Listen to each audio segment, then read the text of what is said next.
Bonjour, je m'appelle Aurélie Chalut, je suis coach, formatrice et consultante et je suis aussi la créatrice du blog esthéticienneprocoaching.fr où j'aide les chefs d'entreprise à se développer, à penser différemment, à évoluer différemment pour qu'elles puissent évoluer dans le monde actuel de l'esthétique.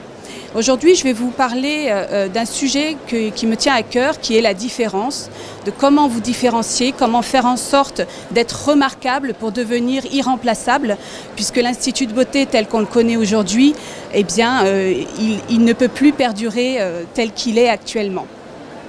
Et pour commencer à vous parler du sujet qui me tient à cœur, je vais vous expliquer un très court instant un morceau du livre d'Alice au Pays des Merveilles de Lewis Carroll que j'aime particulièrement.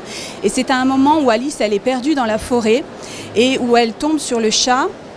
Et juste devant elle, elle a plein de chemins qu'elle peut prendre et elle s'adresse au chat en lui demandant quel chemin elle doit choisir. Et le chat lui demande où elle veut se rendre. Et Alice lui dit « il n'y a pas d'importance ». Et le chat lui explique que dans ce cas, peu importe le chemin qu'elle va choisir, puisqu'elle ne sait pas où elle doit aller, peu importe le chemin.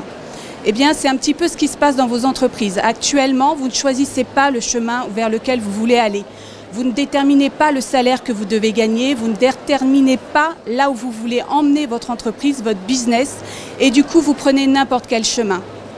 Lorsque vous allez en vacances, la première chose que vous faites, c'est de choisir votre destination en fonction de plusieurs choses qui vous tiennent à cœur. Pour votre business, ça doit être la même chose. Si vous choisissez de partir à la montagne parce que vous voulez faire de la randonnée, vous choisissez le lieu où vous voulez aller et après vous calculez votre itinéraire.